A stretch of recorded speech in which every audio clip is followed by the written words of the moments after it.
जय हिंद। तो कैसे हैं आप लोग? हमें लगता है ठीक ही होंगे। अगर नहीं भी हैं तो पढ़ना तो पड़ेगा ही। ठीक है, तो ठीक रहे या नहीं, चलिए मॉक टेस्ट लगाइए। आज हम इस वीडियो में लेकर आए हैं मध्यकालीन भारत से मॉक टेस्ट 9 और टॉपिक है विजयनगर साम्राज्य। यहाँ से जितना भी इम्पोर्टेंट प्रश्न है हम इस वीडियो में कराने वाले हैं, तो आप लोग शुरू से लेकर अंत तक देखिए। ठीक है, बिना टाइम वेस्ट किए चलिए प्रश्न को शुरू करते हैं। सबसे पहले हम विजयनगर साम्राज्य की स्थापना से प्रश्न करेंगे, एकदम टॉपिक वाइज बहुत ही बारीकी से प्रश्न कराएंगे। ठीक है, सबसे पहला प्रश्न है विजयनगर साम्राज्य की स्थापना कब हुई थी? ऑप्शन ए है 1206 ईस्वी, बी 1336 ईस्वी, सी 1526 ईस्वी और डी है 1565 ईस्वी। तो अगर आपको आंसर पता है तो कमेंट में बताते हुए चलिए, अगर नहीं पता है फिर भी दीजिए और लास्ट में फाइनल स्कोर बताइए आपका कितना सही आंसर हुआ है। तो चलिए इसका सही आंसर हो जाएगा ऑप्शन बी 1336 ईस्वी। देखिए, विजयनगर साम्राज्य की स्थापना 1336 ईस्वी में दक्षिण भारत में एक शक्तिशाली हिंदू राज्य के रूप में हुई। इस समय दक्षिण भारत मुस्लिम आक्रमणों से परेशान था, इसलिए हरियर और बुक्का ने एक सुदृढ़ राज्य की नींव रखी। ठीक है, किसने? तो हरियर और बुक्का ने। तो चलिए इसी तरह से हम सारा प्रश्न को एक एक करके करेंगे। दोस्तों, बुक की बात करें तो यह है खान सर का पॉकेट जीके बुक और यही बुक को हम अभी कंप्लीट करवा रहे हैं। तो आप लोग वीडियो को कर लीजिए लाइक और चलो कर दीजिए सब्सक्राइब, क्योंकि डेली आपको इसी बुक से टॉपिक वाइज प्रश्न मिलता रहेगा जब तक कि बुक कंप्लीट ना हो जाए, क्योंकि यहाँ होता है हर किताब का द एंड। तो अभी हम लोग इसी बुक को द एंड करेंगे। प्रश्न 2 है विजयनगर साम्राज्य के संस्थापक कौन थे? Option A Narasimha Salu, B है कृष्णदेवराय, सी हरियर और बुक्का और डी है तिरुमल। सही आंसर हो जाएगा ऑप्शन सी हरियर और बुक्का। देखिए, संगम वंश के दो भाई हरियर और बुक्का साम्राज्य के संस्थापक थे। वे पहले वारंगल के काकतीय शासक की सेवा में थे, बाद में हम्पी आकर साम्राज्य स्थापित किया। अगला प्रश्न 3 है हरियर एवं बुक्का को किस विद्वान से प्रेरणा मिली थी? ऑप्शन ए रामानुज, बी वसव, सी माधव विद्यारण और तथा सायन और डी है वेदांताचार्य। ठीक है, वेदांताचार्य। तो सही आंसर ऑप्शन सी हो जाएगा माधव विद्यारण तथा सायन। स्वामी माधव विद्यारण बाद में शंकराचार्य बने ने ही इन दोनों भाइयों को साम्राज्य निर्माण हेतु प्रेरित और संगठित किया। सायन उनके भाई थे जो वेद भाष्य लिखने के लिए प्रसिद्ध है। चलिए अब अगला प्रश्न करेंगे हम लोग विजयनगर की राजधानियां से। तो यहाँ से प्रश्न है कि विजयनगर साम्राज्य की प्रथम राजधानी कौन सी थी? Option A Chandragiri, B Vijayanagar, C Anegundi और डी है पेनुकोंडा। तो सही आंसर ऑप्शन सी एनेगुंडी। शुरुआती समय में अनेगोंडी राजधानी थी, बाद में राजधानी को विस्तृत कर हम्पी यानी विजयनगर में स्थानांतरित किया गया। प्रश्न 5 है राजधानी का अंतिम स्थान कौन सा था? Option A Vijayanagar, B Chandragiri, C Anegundi और डी है मैसूर। तो सही answer option B Chandragiri. Talikota युद्ध 1565 के बाद राजधानी हम्पी नष्ट हो गई। तुलु वंश के पतन के बाद आरिविड्डु वंश ने राजधानी पेनुकोंडा और बाद में चंद्रगिरी बनाई। दोस्तों, एक जानकारी आपको देते हैं, हम इस बुक से यानी खान सर का पॉकेट जीके बुक से एंशिएंट हिस्ट्री कंप्लीट करवा चुके हैं और उसका हम प्लेलिस्ट में बना दिए हैं। ठीक है, तो अब जाके वहाँ से सारा वीडियो को आप देख सकते हैं। हम डिस्क्रिप्शन में भी प्लेलिस्ट का लिंक दे देंगे। चलिए अब अगला हमारा टॉपिक है विजयनगर की मुद्रा। अब यहाँ से जो भी प्रश्न है करेंगे। तो प्रश्न 6 है विजयनगर साम्राज्य की मुख्य स्वर्ण मुद्रा क्या कहलाती थी? ऑप्शन ए दिनार, बी अशरफी, सी वराह और डी है टंका। सही आंसर ऑप्शन सी हो जाएगा वराह। वराह विजयनगर की प्रमुख स्वर्ण मुद्रा थी, जिस पर शुक्र अवतार यानी विष्णु की आकृति होती थी। इसका मूल्य और शुद्धता बहुत प्रसिद्ध थे। अब करेंगे विजयनगर कला और हम्पी से। तो यहाँ से प्रश्न है, हम्पी कहाँ स्थित है? ऑप्शन है तमिलनाडु, बी कर्नाटक, सी आंध्र प्रदेश और डी है केरल। तो सही answer option B Karnataka. Hampi कहाँ है? कर्नाटक में। वर्तमान कर्नाटक में स्थित हम्पी यूनेस्को विश्व धरोहर स्थल है, जो विजयनगर की समृद्ध संस्कृति, स्थापत्य एवं कला का उत्कृष्ट उदाहरण है। चलिए अगला प्रश्न है, निम्न में से कौन विजयनगर का पहला राजवंश था? और हम लोग अब प्रश्न करेंगे विजयनगर के 4 राजवंश से। तो यहाँ से पहला प्रश्न है, ऑप्शन है आर आरविड्डू, बी है तुलु, सी संगम और डी है सालू। तो सही आंसर क्या हो जाएगा? ऑप्शन सी संगम। विजयनगर साम्राज्य में 4 राजवंश हुए थे।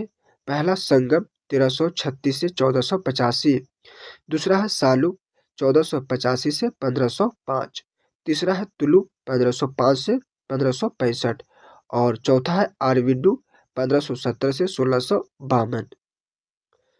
चलिए अगला प्रश्न है, 9 तालीकोटा युद्ध के बाद कौन सा राजवंश समाप्त हुआ? ऑप्शन ए सालू, बी है संगम, सी तुलु और डी है आरविड्डू। तो सही आंसर ऑप्शन सी तुलु। 1565 के तालीकोटा युद्ध में विजयनगर की भीषण हार हुई और तुलु वंश समाप्त हो गया। कृष्णदेवराय इसी तुलु वंश के महान शासक थे। अब हम लोग प्रश्न करेंगे हरियर प्रथम से, जिसका शासनकाल था 1336 से 1556। तो यहाँ से प्रश्न है, हरियर प्रथम की उपाधि क्या थी? ऑप्शन ए राजाधिराज, बी है राज परमेश्वर, सी वेद मार्ग प्रतिष्ठापक और डी है महाराजा धीराज। तो सही आंसर हो जाएगा ऑप्शन सी वेद मार्ग प्रतिष्ठापक। हरियर ने वेद धर्म पुनर्स्थापित करने के प्रयास किए, इसलिए उन्हें वेद मार्ग प्रतिष्ठापक कहा गया। बुक्का प्रथम, इसका कार्यकाल है 1356 से 1377 ईस्वी। तो यहाँ से प्रश्न है, किस शासक ने चीन में दूतमंडल भेजा था? ऑप्शन है हरियर प्रथम, बी देवराय प्रथम, सी बुक्का प्रथम और डी है कृष्णदेव राय। सही आंसर हो जाएगा ऑप्शन सी बुक्का प्रथम। बुक्का प्रथम ने चीन से राजनयिक संबंध स्थापित करने हेतु दूत भेजा था, जिससे उसका साम्राज्य अंतर्राष्ट्रीय स्तर पर मजबूत बना। अब है हरियर द्वितीय, इसका शासनकाल था 1377 से 1404। प्रश्न 12 है, हरियर द्वितीय ने कौन सी उपाधियां धारण की थी? Option A Maharaja Dhiraj, B Raja Dhiraj एवं राज परमेश्वर, सी है धर्म रक्षक और डी है महाराज। सही answer option B Raja Dhiraj एवं परमेश्वर। हरियर द्वितीय ने उनकी शक्ति और प्रभाव को दर्शाने के लिए ये उपाधियां अपनाई। प्रश्न 13 है, हरियर द्वितीय ने किन बंदरगाहों को मुस्लिम राज्यों से छीन लिया था? Option A Puducherry Madurai, B है कोचीन कालीकट, सी है गोवा चूल दाभाउल और डी है दमन दीव और सूरत। सही आंसर ऑप्शन सी हो जाएगा गोवा चूल और दाभाउल। इन बंदरगाहों को जीतकर विजयनगर की समुद्री व्यापार शक्ति बहुत बढ़ी। अगला प्रश्न 14 है, हरियर द्वितीय का प्रधानमंत्री कौन था? Option A Vedanta Desika, B है सायनाचार्य और सी है बसव, डी है माधवाचार्य। सही आंसर ऑप्शन बी सायनाचार्य। सायन ने वेदों का प्रसिद्ध भाष्य लिखा और हरियर द्वितीय के प्रमुख मंत्री थे। अब है देवराय प्रथम, इसका कार्यकाल है 1406 से 1422 तक। प्रश्न 15 है, देवराय प्रथम के समय विजयनगर आया प्रसिद्ध इतालवी यात्री कौन था? Option A Marco Polo, B है पायस, सी है निकोलो कोंटी और डी है इब्न बतूता। तो सही answer option C Niccolo Conti. 1420 ईस्वी में कोंटी ने विजयनगर की यात्रा की और इस शहर को संसार का सबसे बड़े नगरों में गिना। अब प्रश्न 16 है, देवराय प्रथम ने किस नदी पर बांध बनवाया था? Option A Kaveri, B Krishna, C Godavari, D है तुंगभद्रा। सही आंसर हो जाएगा इसका ऑप्शन डी तुंगभद्रा। तुंगभद्रा पर बांध बनवाकर देवराय ने सिंचाई का व्यापक विकास कराया, जिससे कृषि उत्पादक बढ़ा। प्रश्न 17 है, देवराय प्रथम किस बहमनी सुल्तान से पराजित हुआ? Option A Mohammed Shah, B Tajuddin Firoz Shah, C है हसन गंगू और डी है अहमद शाह वली। तो सही answer option B Tajuddin Firoz Shah. अगला प्रश्न हमारा 18 है, किस यात्री ने विजयनगर में सती प्रथा एवं बहु विवाह का उल्लेख किया है? ऑप्शन ए है इब्न बतूता, बी अब्दुर्राजक, सी है मार्को पोलो और डी है निकोलो कोंटी। तो सही आंसर हो जाएगा ऑप्शन डी निकोलो कोंटी।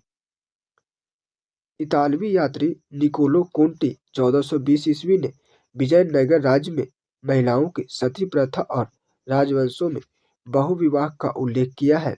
उसकी यात्रा देवराय प्रथम के शासनकाल में हुई थी। अगला प्रश्न 19 है, देवराय द्वितीय को किसका अवतार माना जाता था? ऑप्शन ए विष्णु का, बी शिव का, सी इंद्र का और डी है ब्रह्मा का। सही आंसर ऑप्शन सी इंद्र का। देवराय द्वितीय को अत्यंत पराक्रमी और भव्य शासन के कारण जनता इंद्र का अवतार मानते थे। उसका शासन विजयनगर के स्वर्ण युगों में से एक माना जाता है। प्रश्न 20 है, देवराय द्वितीय की प्रमुख उपाधि कौन सी थी? ऑप्शन ए है महाराजा धीराज, बी गज बेटकर, सी कुलोत्तुक और डी है धर्मरक्षक। सही आंसर ऑप्शन बी गज बेटकर। देवराय द्वितीय ने हाथियों के शिकार में असाधारण कौशल दिखाया, इसलिए उसे गज बेटकर यानी हाथी मारने वाला या फिर वश में करने वाला उपाधि मिली। प्रश्न 21 है, देवराय द्वितीय ने किस विदेशी सैनिक वर्ग को बड़ी संख्या में अपनी सेना में शामिल किया था? ऑप्शन ए चीनी, बी है पुर्तगाली, सी तुर्की धनुर्धर और मुसलमान सैनिक, डी है मंगोल। तो सही आंसर ऑप्शन सी तुर्की धनुर्धर और मुसलमान सैनिक। देवराय द्वितीय ने युद्ध कौशल बढ़ाने के लिए बड़ी संख्या में तुर्की तीरंदाज, मुसलमान घुड़सवार एवं अन्य पेशेवर सैनिकों को सेना में भर्ती किया। उनके लिए मस्जिदें भी बनवाई, जो उसकी धार्मिक सहिष्णुता का उदाहरण है। अब प्रश्न 22 है, देवराय द्वितीय अपने सिंहासन के दोनों ओर कौन से ग्रंथ रखता था? ऑप्शन है वेद और बाइबिल, बी है रामायण और महाभारत, सी है गीता या फिर वेद और कुरान, डी है वेद और त्रिपिटक। सही आंसर ऑप्शन सी हो जाएगा गीता या वेद और कुरान। देवराय द्वितीय की सबसे अद्भुत विशेषता उसकी धार्मिक उदारता थी। उसके सिंहासन के एक ओर गीता या वेद और दूसरी ओर कुरान रखा जाता था, जिससे स्पष्ट है कि वह धर्मों का सम्मान देता था। प्रश्न 23 है, ईरान के शासक मिर्जा शाहरुख का दूत जिसने विजयनगर की यात्रा की कौन था? ऑप्शन ए अफनासे निकितन, बी है अब्दुर्रजाक, सी है फ्रांसिस वर्नियर और डी है फेरिसीटा। तो सही आंसर ऑप्शन बी हो जाएगा अब्दुर्रजाक। 1443 से 44 के बीच अब्दुर्रजाक विजयनगर आया। उसने देवराय द्वितीय के प्रशासन, संपन्नता, विशाल सेना और उत्सर्गों का विस्तृत वर्णन किया। उसका विवरण विजयनगर के लिए अत्यंत महत्वपूर्ण स्रोत है। प्रश्न 24 है, देवराय द्वितीय का दरबारी कवि कौन था? ऑप्शन ए नन्नय, बी है दीनदिमा, सी तेनालीराम और डी है श्रीनाथ। सही आंसर ऑप्शन बी दीनदिमा। दीनदिमा देवराय द्वितीय का प्रसिद्ध दरबारी संस्कृत कवि था। वह सशस्त्र व काव्य रचना दोनों में कुशल था। प्रश्न 25 है, तेलुगु के किस प्रसिद्ध कवि ने दीनदिमा को शास्त्र में पराजित किया था? ऑप्शन ए वेमना, ठीक है वेमना, बी है अन्नामाचार्य, सी है श्रीनाथ और डी है टिक्कन। सही answer option C Srinath. Telugu कवि श्रीनाथ ने विद्वतापूर्ण वाद विवाद में दिमा को हराया। इसके बाद देवराज द्वितीय ने श्रीनाथ को कवि सार्वभौम कवियों का सम्राट की मानद उपाधि प्रदान की। प्रश्न 26 है, कवि सार्वभौम की उपाधि किसे प्रदान की गई थी? ऑप्शन ए दिमा, बी है वेमना, सी श्रीनाथ और डी है अलासानी पेदना। तो सही आंसर ऑप्शन सी श्रीनाथ का। शस्त्रास्त्र में विजयी होने पर देवराज द्वितीय ने श्रीनाथ को यह सर्वोच्च साहित्यिक उपाधि दी। यह उससे साहित्यिक संरक्षण को दर्शाता है। चलिए अब हम लोग प्रश्न करेंगे मल्लिका अर्जुन प्रौढ़ देवराय से। इसका शासनकाल था 1446 से 1465 ईस्वी। प्रश्न 27 से, मल्लिका अर्जुन प्रौढ़ देवराय किस वंश का शासक था? ऑप्शन ए सालू वंश, बी है आरविडु वंश, सी तुलु वंश और डी है संगम वंश। सही आंसर ऑप्शन डी संगम वंश। मल्लिका अर्जुन प्रौढ़ देवराय संगम वंश का शासक था। यह हरिहर बुक्का द्वारा स्थापित प्रथम राजवंश के अंतिम प्रमुख शासकों में था। प्रश्न 28 है, संगम वंश का अंतिम शासक कौन था? Option A Narasimha Salu, B है वीर नरसिंह, सी विरूपाक्ष द्वितीय और डी है इमाडी नरसिंह। तो सही आंसर ऑप्शन सी विरूपाक्ष द्वितीय। विरूपाक्ष द्वितीय 1465 से 1485 ईस्वी विजयनगर के संगम वंश का अंतिम राजा था। उसके बाद ही साम्राज्य कमजोर पड़ा और सालू वंश की स्थापना हुई। प्रश्न 29 है, विरूपाक्ष द्वितीय के समय बहमनियों ने विजयनगर से कौन से तटीय बंदरगाह छीन लिए थे? Option A Calicut Cochin, B Puducherry Nagapattinam, C है कन्नूर मालदीव, डी है गोवा दामुल चोल। सही answer option D Goa Damul और चोल। विरूपाक्ष द्वितीय के समय बहमनी शक्ति बढ़ी और उन्होंने गोवा दामुल और चौल जैसे महत्वपूर्ण पश्चिमी तटीय बंदरगाहों पर अधिकार कर लिया, जिससे विजयनगर का समुद्री व्यापार कमजोर पड़ा। प्रश्न 30 है, सालू वंश की स्थापना किसने की थी? Option A Veera Narasimha, B है नरसा नायक, सी नरसिंह सालू और डी है तिरुमल। तो सही आंसर ऑप्शन सी नरसिंह सालू। 1485 ईस्वी में सालू नरसिंह ने संगम वंश को हटाकर सालू वंश 1485 से 1505 की स्थापना की। इसे विजयनगर का दूसरा राजवंश माना जाता है। प्रश्न 31 है, सालू नरसिंह के कितने पुत्र थे? Option A 1, B 2, C 3, D 4। सही answer option B 2। Salu Narasimha के दो पुत्र थे, तिम्मा और इमाडी नरसिंह। प्रश्न 32 है, नरसिंह सालू की मृत्यु के बाद उसके पुत्रों का संरक्षक कौन था? Option A Veera Narasimha, C Krishnadevaraya, B है कृष्णदेवराय, सी है नरसा नायक यानी नरेश नायक और डी है तिरुमल। सही आंसर ऑप्शन सी नरसा नायक। सालू नरसिंह की मृत्यु के बाद उनके नाबालिग पुत्रों के शासन की जिम्मेदारी नरसा नायक ने संभाली। वास्तविक सत्ता उसके हाथों में आ गई थी। प्रश्न 33 है, तुलु वंश की नींव किसने रखी? ऑप्शन ए कृष्णदेवराय, बी है नरसा नायक, सी वीर नरसिंह और डी है तिम्मा। सही आंसर ऑप्शन सी वीर नरसिंह। नरसा नायक के पुत्र वीर नरसिंह ने सत्ता पाने हेतु इमाडी नरसिंह की हत्या कर दी और 1505 ईस्वी में तुलु वंश की नींव रखी। यह विजयनगर का तीसरा और अत्यंत शक्तिशाली वंश बना। प्रश्न 34 है, तुलु वंश की स्थापना किस वर्ष मानी जाती है? ऑप्शन ए 1336 ईस्वी, बी है 1450 ईस्वी, सी 1505 और डी है 1565। तो सही आंसर हो जाएगा ऑप्शन सी 1505 ईस्वी। 1505 ईस्वी में वीर नरसिंह द्वारा सिंहासन पर कब्जा करने के साथ तुल्ला वंश का उदय हुआ। इसी वंश में कृष्णदेवराय जैसे महानतम सम्राट हुए। तो अब हम लोग तुल्ला वंश से प्रश्न करेंगे, जिसका शासनकाल था 1505 से 1565 ईस्वी।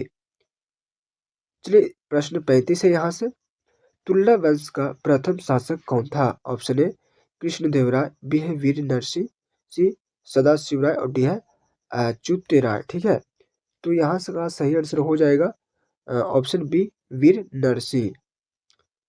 वीर नरसिंह ने 1505 ईस्वी में तुल्ला वंश की नींव रखी। वह नरसा नायक का पुत्र था और 1505 से 1509 ईस्वी तक शासन किया। प्रश्न 36 से वीर नरसिंह ने कौन सा कर समाप्त किया था? ऑप्शन ए पेशकश, बी है विवाह कर, सी जलकर और डी है तीर्थकर। सही आंसर ऑप्शन बी विवाह कर। वीर नरसिंह ने सामाजिक भार को कम करने हेतु विवाह कर समाप्त किया, जिससे जनता प्रसन्न हुई। प्रश्न 37 है, वीर नरसिंह के बाद विजयनगर का शासक कौन बना? Option A Achyuta Raya, B है सदाशिव राय, सी कृष्णदेव राय और डी है तिरुमल। सही आंसर ऑप्शन सी कृष्णदेव राय। वीर नरसिंह के बाद उसका छोटा भाई कृष्णदेव राय शासन पर बैठा और तुल्लु वंश का महानतम सम्राट बना। प्रश्न 38 है, कृष्णदेव राय ने निम्न में से कौन सी उपाधियां धारण की थी? ऑप्शन ए महाधिराज, बी धर्मरक्षक, सी आंध्र भोज और यवनराज स्थापनाचार्य और डी है कर्नाटक भूषण। तो सही आंसर ऑप्शन सी आंध्र भोज और यवनराज स्थापनाचार्य। ये उपाधियां उसकी उदारता, साहित्य प्रेम और युद्ध कौशल को दर्शाती है। प्रश्न 39 है, कृष्णदेव राय किस मुगल शासक का समकालीन था? Option A Akbar, B Shahjahan, C Babur और डी है हुमायूं। तो सही आंसर हो जाएगा ऑप्शन सी बाबर। बाबरनामा में कृष्णदेव राय का उल्लेख मिलता है। दोनों लगभग एक ही काल में सक्रिय थे। अब प्रश्न 40 है, कृष्णदेव राय के शासनकाल में विजयनगर आने वाले पुर्तगाली यात्री कौन थे? ऑप्शन ए निकोलो कोंटी और अब्दुर्रज्जाक, बी है सवेरी और कैरी, सी है एडवर्डी बारबोसा और डोमिंगो पायस और डी है सीजर फ्रेडरिक और विदेशी राजा पिल्लई।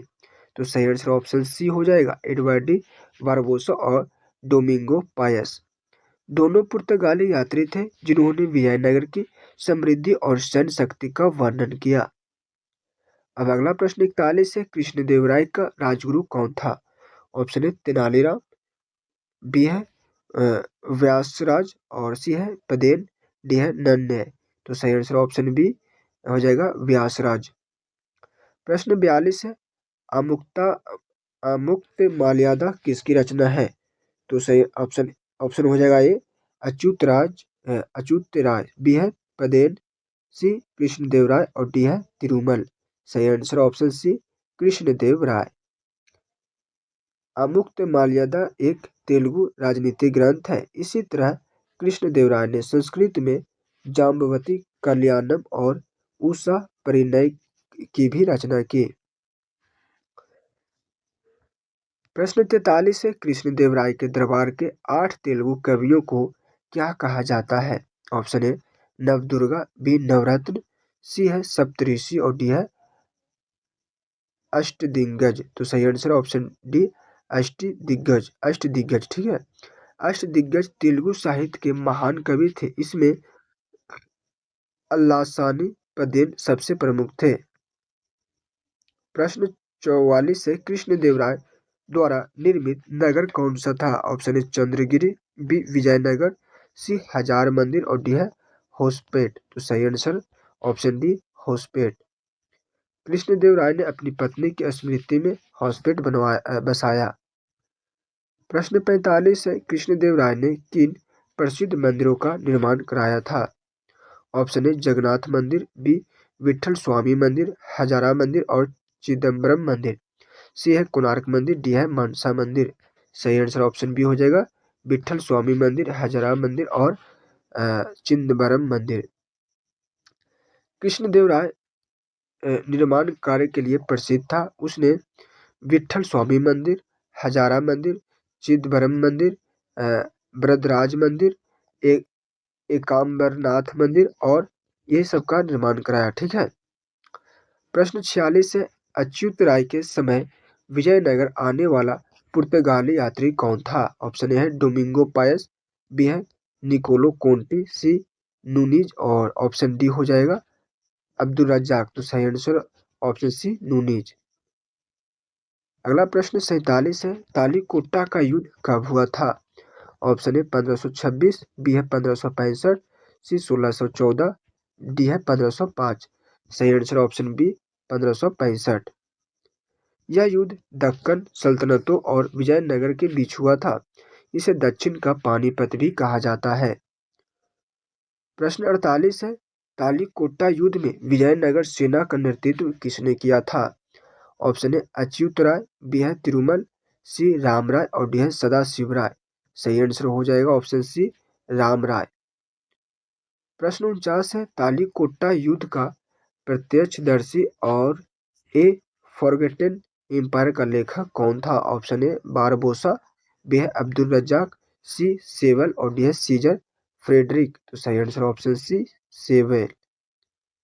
प्रश्न 50 है, तालीकोटा युद्ध के तुरंत बाद विजयनगर आने वाला यात्री कौन था?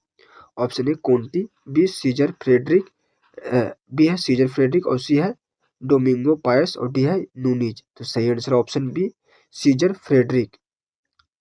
अब अगला प्रश्न 51 है, आरविड्डू वंश की स्थापना किसने की? Option A Veera Narasimha, B है सदाशिवराय, सी तिरुमल और डी है वेंकट द्वितीय। सही answer option C Tirumala. Tirumala Achyuta Devaraja का साला था। उसने 1570 ईस्वी में आरविड्डू वंश स्थापित किया। प्रश्न 52 है, आरविड्डू वंश का महानतम शासक कौन था? ऑप्शन ए श्रीरंग तृतीय, बी है वेंकट द्वितीय या फिर रंगा द्वितीय, सी तिरुमल और डी है सदाशिवराय। तो सही आंसर ऑप्शन बी वेंकट द्वितीय या फिर रंगा द्वितीय। अब अगला प्रश्न 53 है, वेंकट द्वितीय ने किस स्थान को राजधानी बनाया? ऑप्शन ए विजयनगर, बी है हजार मंदिर, सी चंद्रगिरी और डी है कांचीपुरम। तो सही आंसर ऑप्शन सी चंद्रगिरी। प्रश्न 54 है, वेंकट द्वितीय ने किस यूरोपीय शक्ति को पुलिकेट में कारखाना खोलने की अनुमति दी? ऑप्शन ए फ्रांसीसी, बी पुर्तगाली, सी डच और डी है अंग्रेज। तो सही आंसर ऑप्शन सी डच। प्रश्न 55 है, विजयनगर का अंतिम शासक कौन था? Option A Ramaraya, B Venkata द्वितीय, सी तिरुमल और डी है श्रीरंग तृतीय। सही आंसर ऑप्शन डी श्रीरंग तृतीय। अब हम लोग प्रश्न करेंगे प्रशासन एवं संस्कृति से। तो प्रश्न 56 है, युवराज के राज्याभिषेक को क्या कहा जाता था? ऑप्शन ए राजतिलक, बी पट्टाभिषेकम, सी है राजाभिषेक और डी है अभिषेक। तो सही आंसर ऑप्शन बी पट्टाभिषेकम। विजयनगर साम्राज्य में युवराज को उत्तराधिकारी घोषित करने की आधिकारिक रस्म को पट्टाभिषेकम कहा जाता था। प्रश्न 57 है, राजा का अभिषेक कौन करता था? ऑप्शन ए नायक, बी दंडाध्यक्ष, सी राज परिषद और डी है प्रधानी। तो सही आंसर ऑप्शन सी राजा परिषद। राजा का अभिषेक यानी राजरोहण राज परिषद करती थी, जो साम्राज्य की सर्वोच्च प्रशासनिक परिषद थी। प्रश्न 58 है, विजयनगर का प्रधानी या प्रधान महाप्रधानी किस मराठा पद के समान था? ऑप्शन ए मंत्री, B Peshwa, C sarpanch, D अमात्य। सही answer option B Peshwa. Vijayanagara का महाप्रधानी सर्वोच्च प्रशासनिक अधिकारी था। मराठा शासन में यही भूमिका पेशवा निभाते थे। प्रश्न 59 है, महान्यायिकाचार्य किस विभाग से संबंधित है? ऑप्शन ए न्याय, बी ग्राम प्रशासन, सी वित्त और डी है सैन्य। तो सही आंसर हो जाएगा ऑप्शन बी ग्राम प्रशासन। महान्यायिकाचार्य ग्रामीण प्रशासन के प्रमुख अधिकारी थे। वे गांवों के मामलों की निगरानी करते थे। प्रश्न 60 है, तमिल प्रांतों की सबसे बड़ी प्रशासनिक इकाई क्या थी? ऑप्शन ए नाडु, बी ऊर, सी मंडलम, डी कोट्टम। तो सही आंसर ऑप्शन बी कोट्टम, ऑप्शन डी हो जाएगा। ठीक है, विजयनगर के तमिल क्षेत्रों में प्रशासनिक संगठन में कोट्टम सर्वोच्च स्तर की इकाई थे। प्रश्न 61 है, नायक प्रांतों की सबसे अधिक संख्या किस क्षेत्र में थी? Option A Karnataka, B Tamil Nadu, C Andhra, D है तेलंगाना। सही answer option B Tamil Nadu. Tamil Nadu वह क्षेत्र था जहां नायक शासन पद्धति सबसे अधिक प्रचलित थी। प्रश्न 62 है, नायकों के स्थानांतरण पर क्या नीति थी?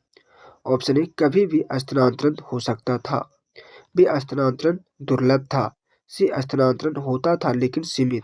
डी है नायकों का स्थानांतरण नहीं किया जाता था। तो आंसर ऑप्शन डी, नायकों का स्थानांतरण नहीं किया जाता था। नायक व्यवस्था में पद अस्थायी माना जाता था और बाद में यह आनुवंशिक भी हो गया। प्रश्न 63 है, नायकों पर नियंत्रण रखने के लिए किस अधिकारी की नियुक्ति की गई थी? ऑप्शन ए दंडनायक, बी महामंडलेश्वर, सी विधिपति और डी है रायसम। सही आंसर ऑप्शन बी, महामंडलेश्वर। अच्युत राय ने नायकों की शक्ति सीमित करने हेतु महामंडलेश्वर यानी कमिश्नर की नियुक्ति की। प्रश्न 64 है, विजयनगर में भूमि कर को क्या कहा जाता था? ऑप्शन ए द्रव्य, बी शिष्ट, सी कट्टू, डी दंड। सही आंसर ऑप्शन बी शिष्ट। भूमि पर लगने वाले कर को शिष्ट कहा जाता था। प्रश्न 65 है, लगान वसूली विभाग का क्या नाम था? ऑप्शन ए कोष्टक, बी आठवन, सी तालुक, डी मंडलम। सही आंसर ऑप्शन बी आठवन। विजयनगर साम्राज्य में राजस्व वसूली विभाग को आठवन कहा जाता था। प्रश्न 66 है, सामान्य लगान की दर क्या थी? ऑप्शन ए आधा, बी है 1/4, सी 1/3 से 1/6 और डी है 2/3। सही आंसर ऑप्शन सी हो जाएगा 1/3 से 1/6। कृषि उपज का 1/3 से 1/6 भाग भूमि कर के रूप में लिया जाता था। प्रश्न 67 है, तमिल प्रदेश में सिंचाई कर क्या कहलाता था? ऑप्शन ए कट्टुकोडेज, बी है दासावंदा, सी जल शुल्क और डी है निरकट्टा। तो सही आंसर ऑप्शन बी दासावंदा। तमिल क्षेत्र में सिंचाई कर को दासावंदा कहते थे। प्रश्न 68 है, आंध्र व कर्नाटक में सिंचाई कर का क्या नाम था? ऑप्शन ए दासावंदा, बी कट्टुकोडेज, सी जल शुल्क और डी है मल्लम। सही आंसर ऑप्शन बी कट्टुकोडेज। आंध्र और कर्नाटक क्षेत्रों में सिंचाई कर कट्टुकोडेज कहलाता था। प्रश्न 69 है, ब्राह्मण भूमि पर कर की दर क्या थी? ऑप्शन ए 1/5, बी 1/10, सी 1/20 और डी है 1/30। तो सही आंसर ऑप्शन सी 1/20। ब्राह्मणों की दान भूमि विशेष कर में आती थी, जिस पर उपज का 1/20 हिस्सा लिया जाता था। प्रश्न 70 है, मंदिरों की भूमि पर कर की दर क्या थी? ऑप्शन ए 1/20, बी है 1/30, सी 1/15 और डी है 1/10। तो सही आंसर हो जाएगा ऑप्शन बी 1/30। मंदिर भूमि पर कर बहुत कम था, 1/30 उपज का। प्रश्न 71 है, विवाह कर किसने समाप्त किया था? ऑप्शन ए हरिहर, बी बुक्का, सी देवराय द्वितीय, डी है कृष्णदेव राय। सही आंसर ऑप्शन डी कृष्णदेव राय। कृष्णदेव राय ने सामाजिक सुधार के प्रयासों में विवाह कर को समाप्त कर दिया था। विधवा विवाह कर भी मुक्त था। अब प्रश्न 72 है, विजयनगर साम्राज्य की प्रमुख कृषि फसल कौन सी थी? ऑप्शन ए गेहूं, बी बाजरा, सी चावल, डी कपास। सही आंसर हो जाएगा ऑप्शन सी चावल। दक्षिण भारत के मौसम व व्यापक सिंचाई व्यवस्था के कारण चावल मुख्य फसल थी। प्रश्न 73 है, विजयनगर से कौन सी वस्तुएं मुख्यतः निर्यात की जाती थी? ऑप्शन ए गेहूं व कपास, बी है चावल व मूंगफली, सी काली मिर्च व अदरक, डी है जौ व मक्का। सही आंसर ऑप्शन सी काली मिर्च व अदरक। मसालों के व्यापार में विजयनगर एक महत्वपूर्ण केंद्र था। काली मिर्च व अदरक प्रमुख निर्यात पदार्थ थे। अब करेंगे प्रश्न इनाम व वक्फ से। तो यहाँ से प्रश्न है, भंडारवाद ग्राम किस प्रकार की भूमि थी? ऑप्शन ए है कर मुक्त भूमि, बी राजकीय भूमि, सी धार्मिक भूमि, डी है सैनिकों को दी जाने वाली भूमि। सही आंसर ऑप्शन बी राजकीय भूमि। भंडारवाद ग्राम व क्षेत्र था जो सीधे राज के स्वामित्व में आता था। प्रश्न 75 है, ब्रह्मदेव एवं देवदय भूमि किस प्रकार की भूमि मानी जाती थी? ऑप्शन ए कर मुक्त भूमि, बी है सैन्य भूमि, सी व्यवसायिक भूमि और डी है निजी पट्टे की भूमि। सही आंसर ऑप्शन ए कर मुक्त भूमि। ब्रह्मदेव ब्राह्मणों को एवं देवदे मंदिरों को भूमि कर मुक्त होती थी। इन्हें मददे मास भी कहते थे।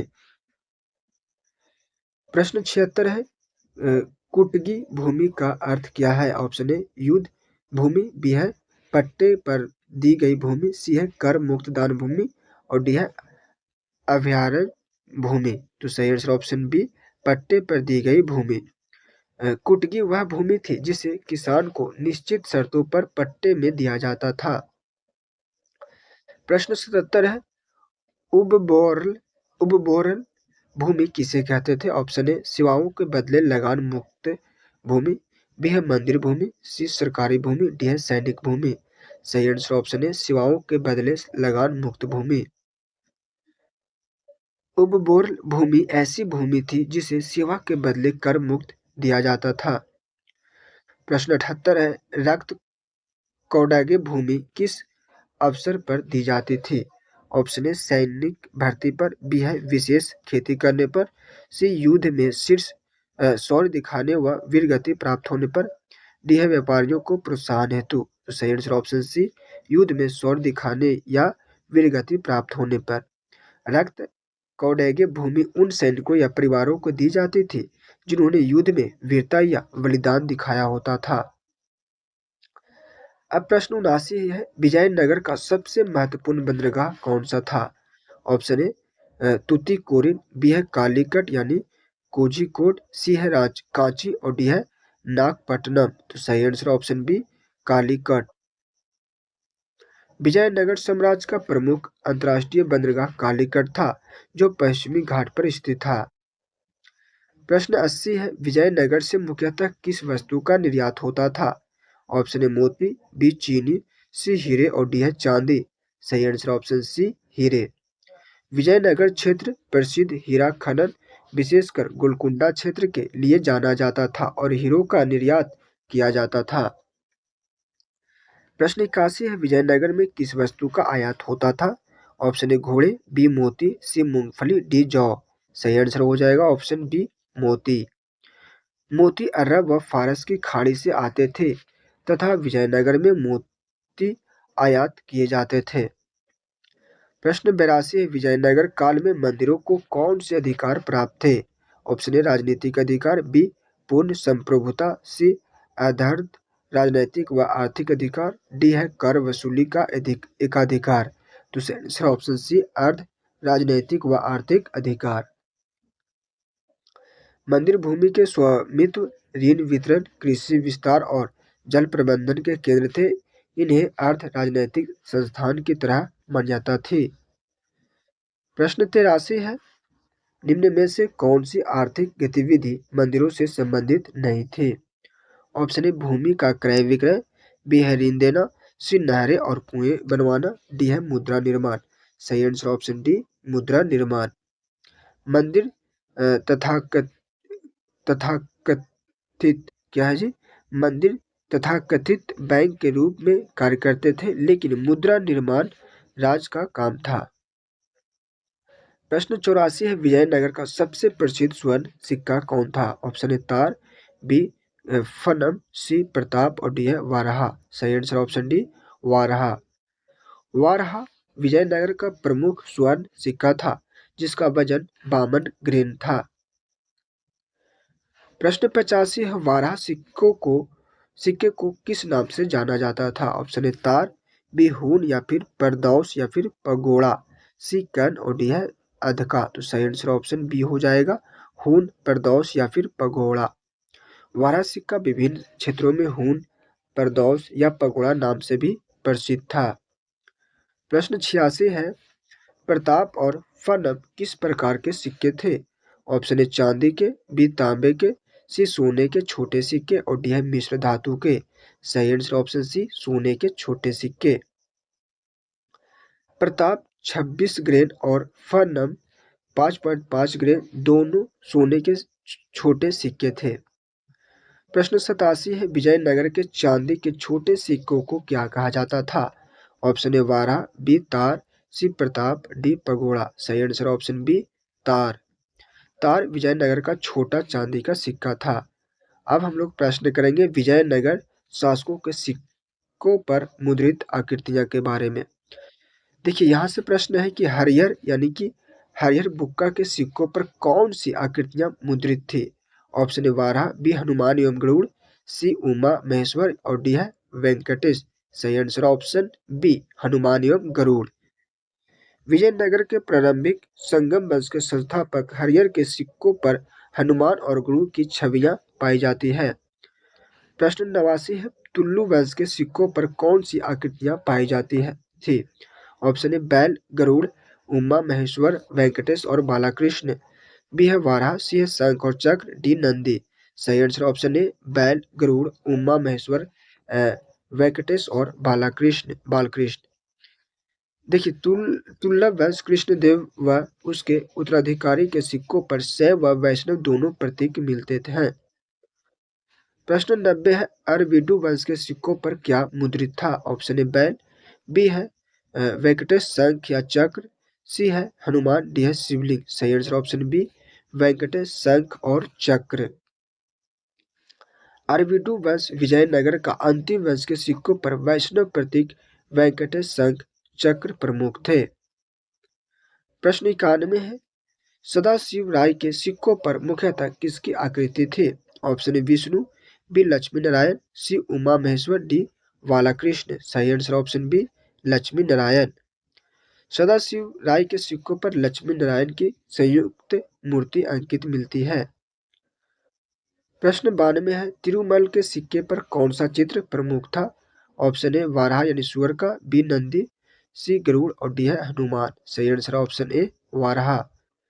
तिरुमल तलिकोट युद्ध के बाद के सिक्कों पर वाराह यानी सुअर चिन्ह मिलता है। प्रश्न 93 है, विजयनगर काल में कौन कौन सी विदेशी मुद्राएं प्रचलित थी। ऑप्शन ए पैनी डॉलर, बी क्रूजेडो दिनार, फ्लोरिन डुकेट, सी है दिनार अफगानी, डी है तक्का रुपया। सही आंसर ऑप्शन बी क्रूजेडो दिनार फ्लोरिन डुकेट। अंतर्राष्ट्रीय व्यापार के कारण पुर्तगाली कुर्जोडो, फारसी दिनार और इटली के फ्लोरिन व डुकेट सिक्के प्रचलन में आए। प्रश्न 94 है, विजयनगर में दासों की खरीद फरोख्त को क्या कहा जाता था। Option A Dasavanda, B Vegas, C pagoda और डी है मधुमास। तो सही answer option B Vegas. Vijayanagar में दास प्रथा प्रचलित थी और मनुष्यों की खरीद फरोख्त को वेगस कहा जाता था। प्रश्न 95 है, किस समाज वर्ग में सती प्रथा प्रचलित नहीं थी। वारभूषा के अनुसार। ठीक है, तो ऑप्शन ए है क्षत्रिय, बी ब्राह्मण, लिंगायत चेट्टी, सी राजा महाराजा और डी है कृषक। सही आंसर ऑप्शन बी ब्राह्मण लिंगायत चेट्टी। यात्री बाराबोसा लिखता है कि इन तीन समुदायों ब्राह्मण लिंगायत चेट्टी में सती प्रथा प्रचलित नहीं थी। प्रश्न 96 है, विजयनगर में कौन सा प्रसिद्ध नृत्य रूप विकसित हुआ था। Option A Kathak, B Yakshagana, C Kuchipudi, D है भरतनाट्यम। सही answer option B Yakshagana. Yakshagana Karnataka का प्रसिद्ध नृत्य नाट्य रूप विजयनगर काल में विकसित हुआ। प्रश्न 97 है, विजयनगर का प्रमुख राज्योत्सव कौन था। Option A Vijayadashami, B Deepavali, C Mahanavami, D है उगादि। सही आंसर हो जाएगा ऑप्शन सी महानवमी। विजयनगर साम्राज्य का राजकीय उत्सव महानवमी था जिसे धूमधाम से मनाया जाता था। प्रश्न 98 है, विजयनगर शासक मूलतः किस धर्म के अनुयायी थे। ऑप्शन ए जैन, बी शैव, सी बौद्ध, डी है सिख। सही आंसर ऑप्शन बी शैव। विजयनगर के प्रारंभिक शासक शैव थे और वे शिव के विरूपाक्ष रूप के उपासक थे। बाद में वे वैष्णव धर्म की ओर उन्मुख हुए। प्रश्न 99 है, विजयनगर साम्राज्य में मुख्यतः कौन सी लिपि प्रयुक्त होती थी। Option A Brahmi, B Nandi Nagari, C Sharada और डी है मॉडर्न कन्नड़। सही answer option B Nandi Nagari. शिलालेख और प्रस्तुतियों के लिए नंदी नागरी लिपि का व्यापक उपयोग होता था।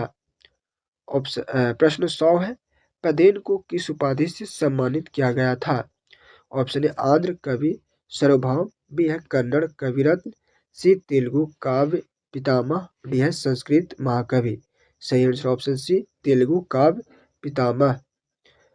पेदन को तेलुगु और आंध्र कविता का पितामह कहा जाता है। अब प्रश्न 101 है, पेदेन की प्रमुख कृतियां कौन सी है? ऑप्शन ए अमुक्तमाल्यद, बी है मनुचरितम, स्वरोचित संभव और हरिकथा सार, सी है पांडुरंग महात्म्य और डी है राघव पांडवी यमु। तो सही आंसर ऑप्शन बी हो जाएगा मनुचरितम, स्वरोचित संभव और हरिकथा सार।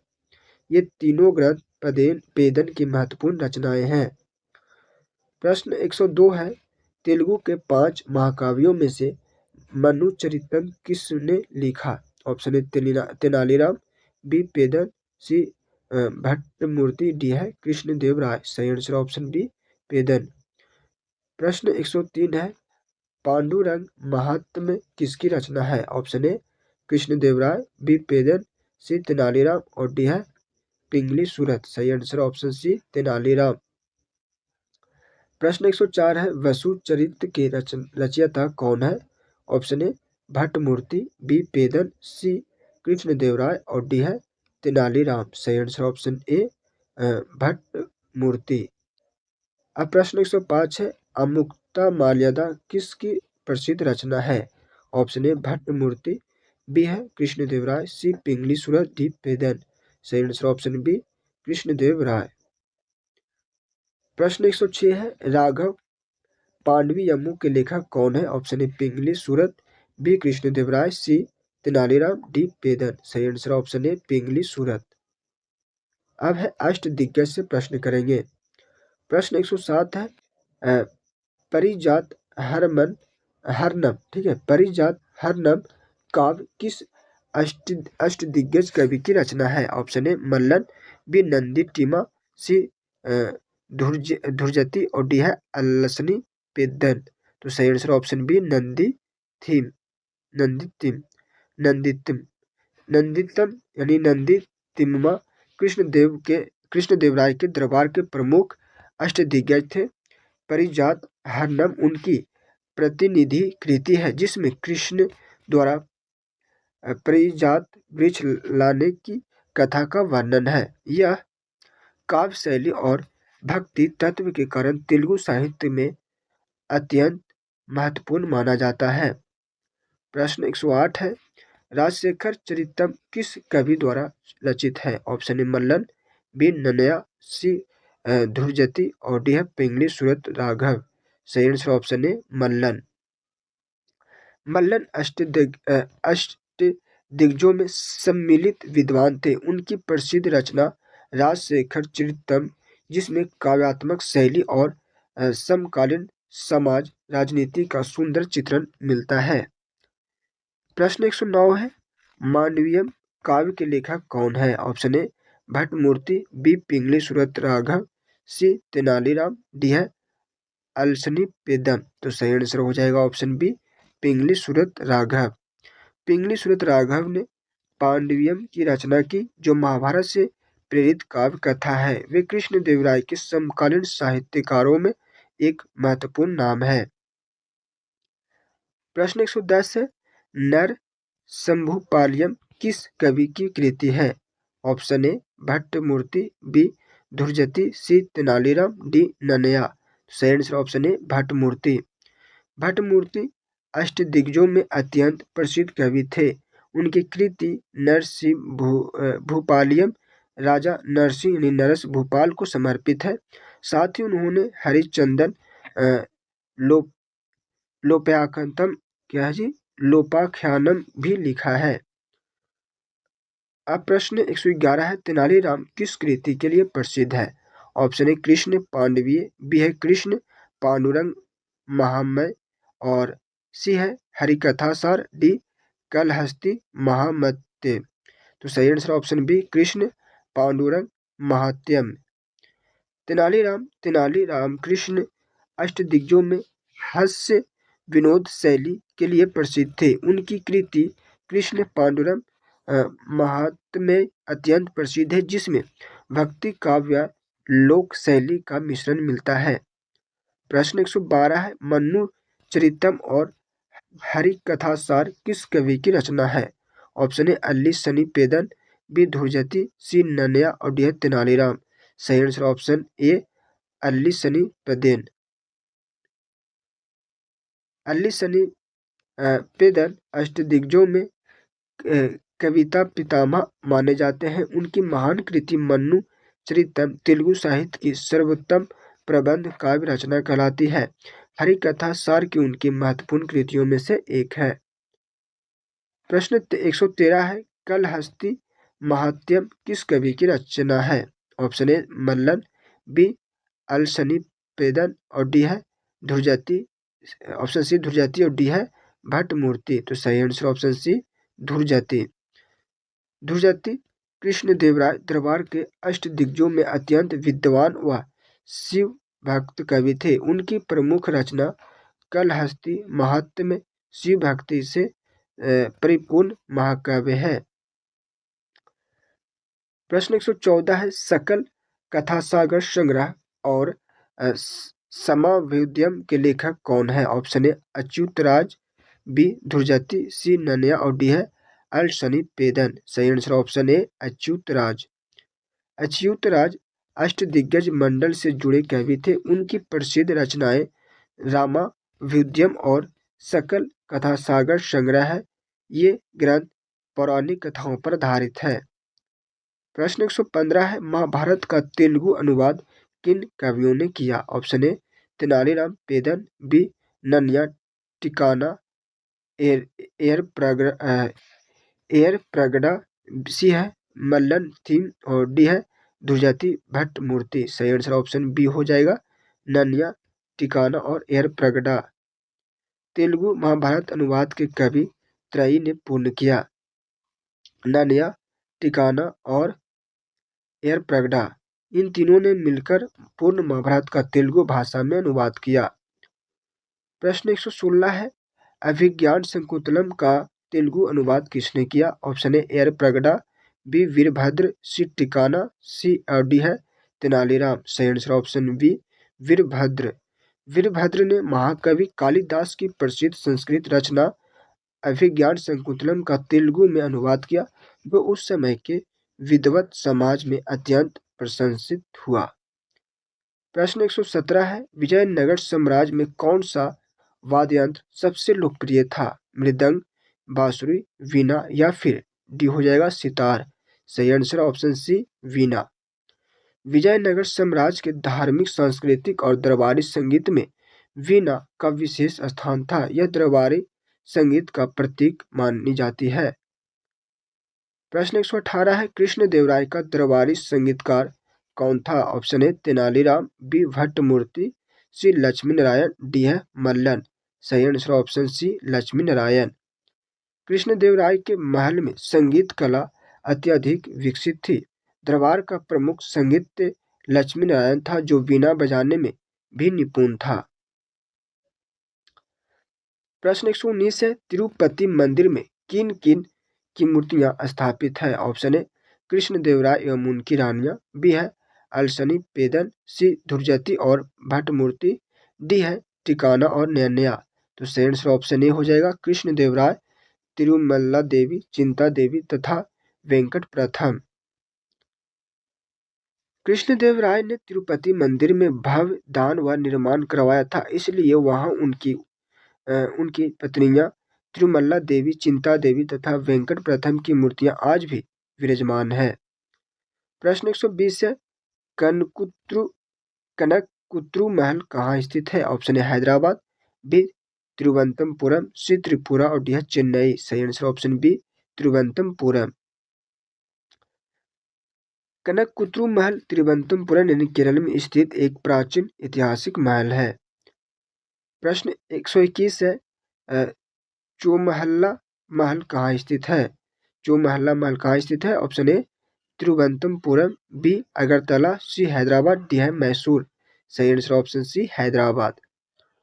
प्रश्न 122 है, उज्जैनता महल कहाँ स्थित है? Option A Kerala, B Tripura, C Tamil Nadu, D Karnataka. सही answer option B Agartala Tripura में। तो प्रश्न हो गया डन। ठीक है, यहाँ से जितना भी इंपॉर्टेंट प्रश्न था हम एकदम बारीकी से एक-एक करके करा दी हैं। अब आपका काम है इसे 1 से 2 बार देख लेना और पूरा अच्छा तरह से रिवीजन कर लेना, ठीक है? कमेंट में फाइनल स्कोर ज़रूर बता के जाइएगा और हाँ, मिलते हैं अगले वीडियो में अगले टॉपिक पर, कहीं जाने की ज़रूरत नहीं है, ठीक है?